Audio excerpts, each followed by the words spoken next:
This channel does not promote any violent, harmful, or illegal activities. All content provided by this channel is meant for an educational purpose only. এই যে CBI তারা একটা তালিকা দিয়েছিল, মানে এই তালিকাটা সিবিআইও তো প্রকাশ করতে পারতো, এসএসসি কে কেন কোর্ট আলাদা করে এভাবে বললো এবং তিরস্কারও করলো?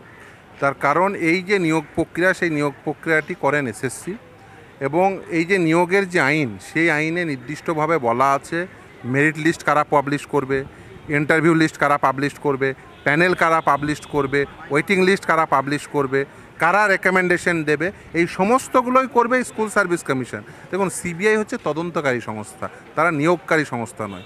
এখানে নিয়োগকারী সংস্থা হচ্ছে এসএসসি। আমরা বারবার প্রথম থেকে বলে আসছি যে এসএসসিকেই এই টেন্টের তালিকা প্রকাশ করতে হবে।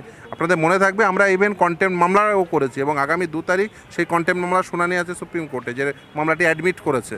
ফলে এই যে এখনও পর্যন্ত টেন্টেডদের কাছ থেকে টাকা ফেরতের কোনো প্রকার পদক্ষেপ রাজ্য সরকার করেনি, এসএসসি সেই টেন্টেডদের লিস্ট প্রকাশ করেনি, সেই টেন্টেডদের আবার পরীক্ষায় বসানোর বন্দোবস্ত করেছিল। আমরা আদালতে মামলা করেছিলাম, তার পরিপ্রেক্ষিতে আদালত নির্দেশ দিয়েছে না, দাগিদের বসানো যাবে না। উল্টে সেই দাগিদের বসানোর বন্দোবস্ত করার জন্য তারা ডিভিশন বেঞ্চে গেছিলো, সেখানেও হেরেছে। আদালত একেবারে কস্টিক রিমার্ক করেছে যে এইভাবে একটা আর্টিকেল 12 অথরিটি তারা এসে যারা দাগি তাদের হয়ে সওয়াল করছেন, এটা অত্যন্ত অনাকাঙ্ক্ষিত।